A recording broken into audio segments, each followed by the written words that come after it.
Hi, it's Melissa Anderson with the JFK Living team brokered by Keller Williams out of Cherry Hill. And today I wanted to start a three-part series for first-time homebuyers.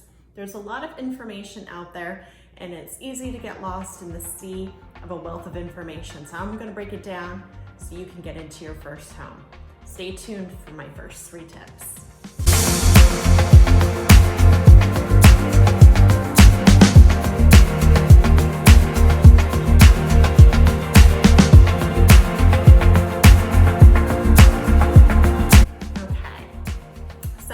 For first-time home buyers, there's a lot of information out there. It may be overwhelming and you may be wondering, how do I get started?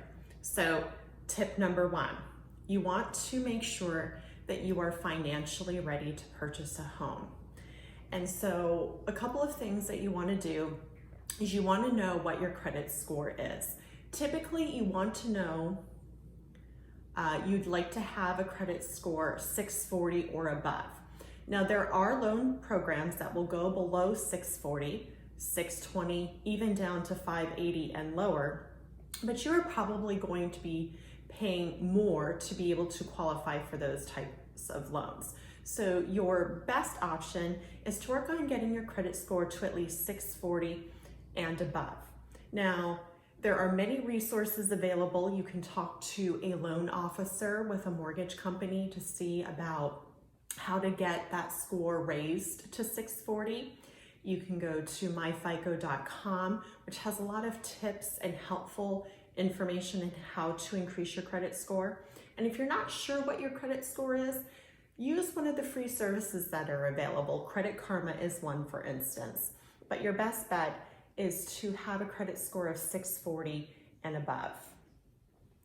Now, when it comes to your down payment, there are a lot of different loan options that are available, but figure that you're going to need a minimum of 3.5% for a down payment. Now that's for an FHA loan.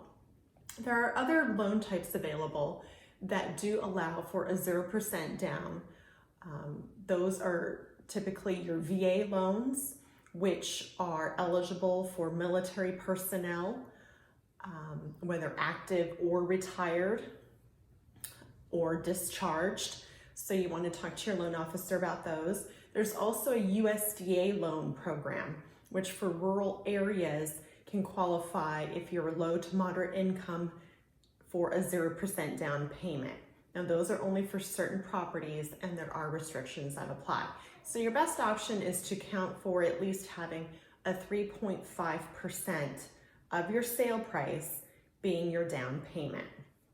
Now, that's not the only costs that are associated with obviously purchasing a home. There are what we call closing costs as well, which are going to be your loan costs, what the mortgage company is going to charge you for handling the loan, doing some of the paperwork, loan origination, and those types of fees.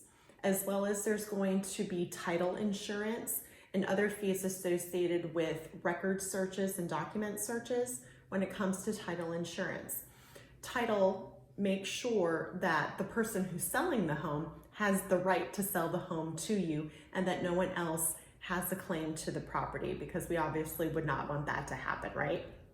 So there are closing costs associated with your mortgage, with your title insurance, and there's other charges as well. So you can figure that for closing costs, you're going to need about 3 to 4% of the sale price for closing.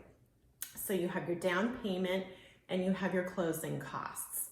Now, in some cases, you may be able to ask the seller to assist you with some of the closing costs.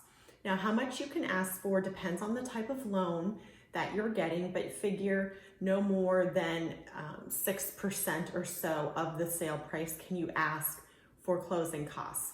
Now, that doesn't mean that the seller has to agree. It's a point of negotiation, and really depending on what type of market you're in, your real estate agent should be able to advise you whether or not asking for closing costs is an option in your area. Sometimes we see in sellers market when things are very competitive that many sellers are not amenable to contributing to closing costs. maybe in a buyer's market where there's more sellers than buyers, they may be more amenable to contributing to those closing costs. So it's important that you speak to your agent about how to craft that offer, okay? The other thing that you want to take a look at with are you financially prepared to purchase a house is, have you been gainfully employed and stable for at least 1 year? And can you document all of your sources of income? This is going to be extremely important when trying to qualify for the mortgage. So things like alimony, any additional income, you just want to make sure that you can document all of that and show proof so that they know how much you can rightfully afford.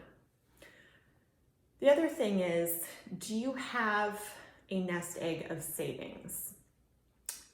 You wouldn't want to put all of your money into a home, have nothing in savings, and then things break in the home, because now as a homeowner, you're going to be responsible for fixing all of the things that need maintenance and repair. You're going to need to be mowing the lawn. Anything that breaks, you're going to have to fix it. You're not going to be able to call your landlord. So you want to make sure that you have some money set aside for those maintenance and repair items.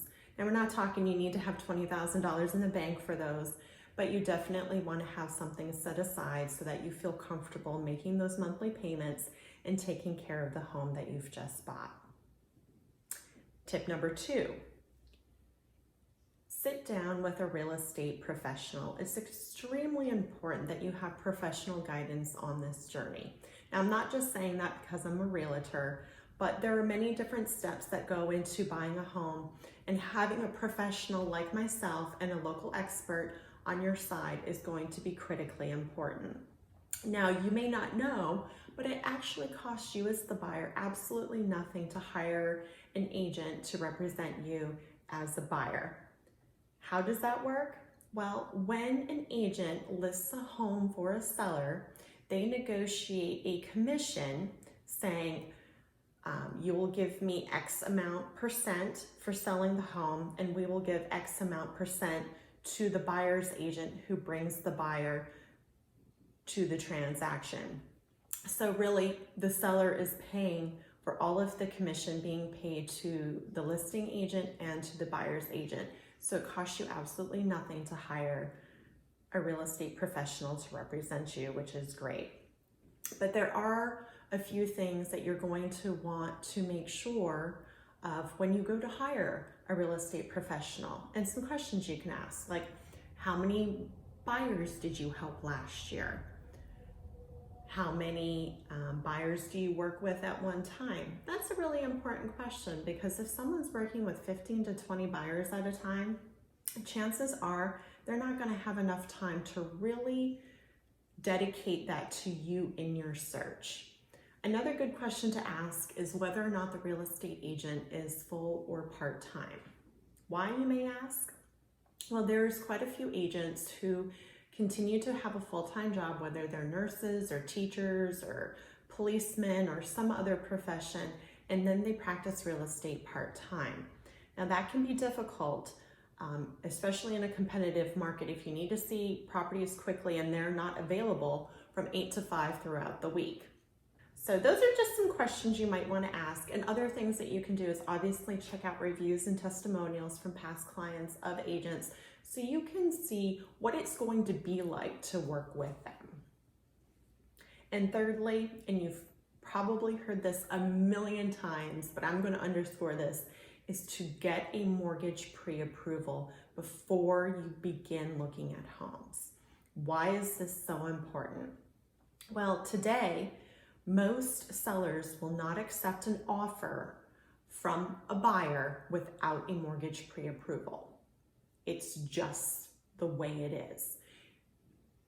Why would they take their home off the market to accept your offer if they don't even know you're not even pre-qualified for the loan amount? So you want to get a pre-approval from a reputable mortgage lender so that you know what you can rightfully afford. Because if we're looking at $350,000 homes and your mortgage pre-approval is really only $275,000, that's a big disparity. So we want to make sure that we're looking at homes that fit your budget and your needs. So you really, really, really need to get a mortgage pre-approval before you start looking at homes so you know what you can rightfully afford. So those are my top 3 tips. Number 1, are you financially prepared for homeownership? Number 2, make sure you hire a reputable agent to represent you throughout the transaction, which actually costs you no money. And number 3, get your mortgage pre-approval. I hope you found the information helpful. If you have any questions about what we've just gone over, feel free to shoot me a text at 609-304-4855, and look forward to my next video, which will be coming out soon. Remember, this is living, JFK Living. Take care.